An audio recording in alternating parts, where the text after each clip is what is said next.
Hey, what is going on guys? Griot here and welcome to another game review. This time, the game I will be reviewing is called Dead Cells.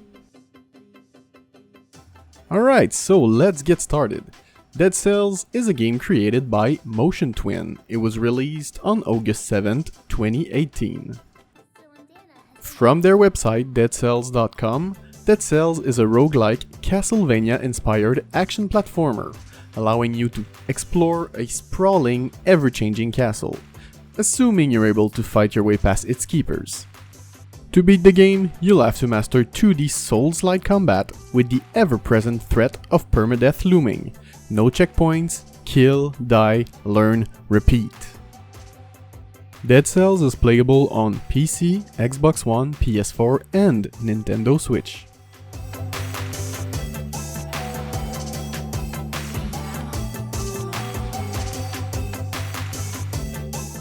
Let's talk about the gameplay. This game is a Roguevania that takes inspiration from modern roguelite, like Rogue Legacy, Binding of Isaac, Enter the Gungeon, and old-school Metroidvania like Castlevania and Metroid Prime. It takes inspiration from Dark Souls, obviously, with a kind of permadeath feature without checkpoints that puts you back at the beginning as soon as you die. There is non-linear progress that lets you enter different biomes and fight different bosses to ultimately fight the real boss. It has a system of boss cells that you acquire after beating the in-game boss. After that, you'll earn your first boss cells, and you start the game over, but it gets increasingly more difficult as you acquire boss cells. After 5 of them, you'll have access to the real endgame boss and you can finally beat this game for real. There's a lot of exploration to be done, as the lore is hidden amongst the background, sprinkled by some Easter eggs.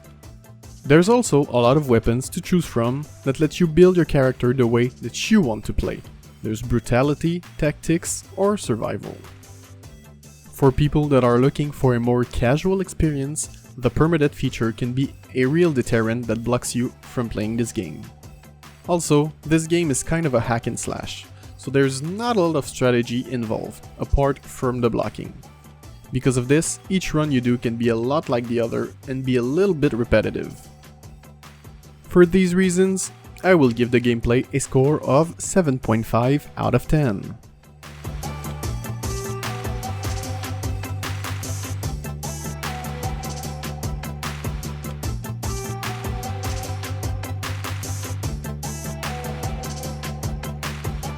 Now let's talk about the graphics of this game. This game has beautiful pixel graphics, complete with amazing backgrounds. The design of the protagonist and all the enemies is stunning and very original. They really have mastered the 2D pixel graphics for this Roguevania.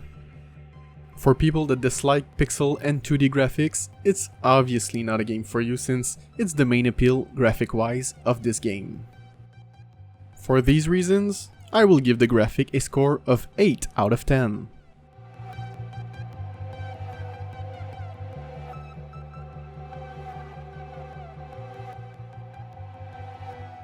Now let's talk about the storyline.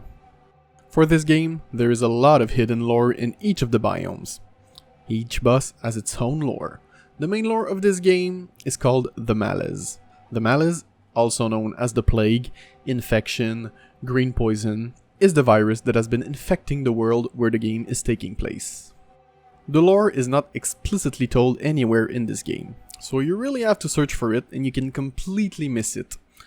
It's not a main part of the game that sways your experience. You can even turn off lore room in the games if you don't want to discover them. For these reasons, I will give the storyline a score of 5 out of 10.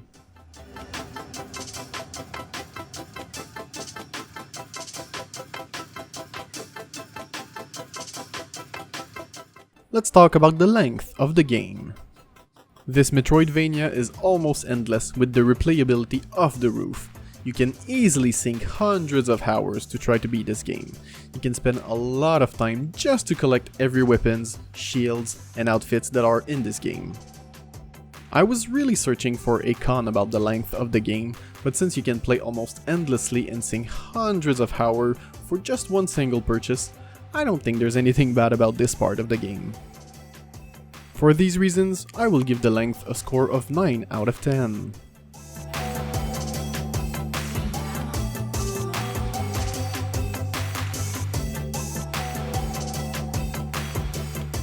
And now let's talk about the important part, the price.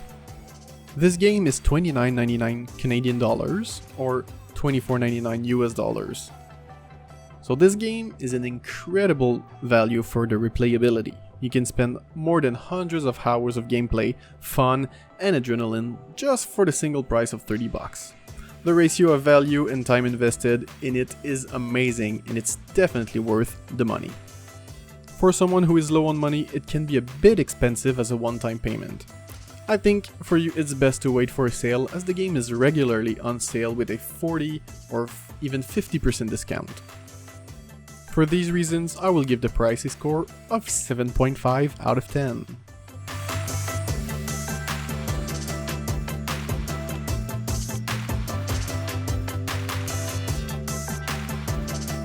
In conclusion, it is one of the best Roguevania, Souls-like, whatever you want to call it, on the market, with lots of weapons to choose from.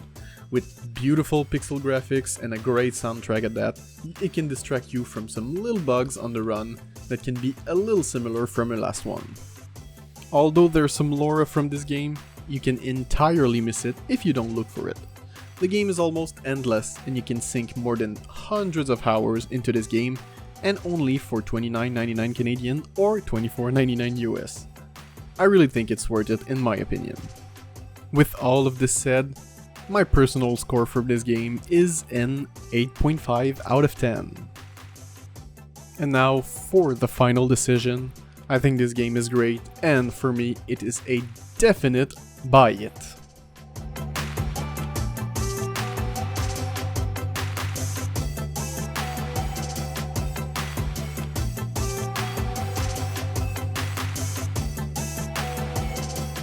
So that will be it for me.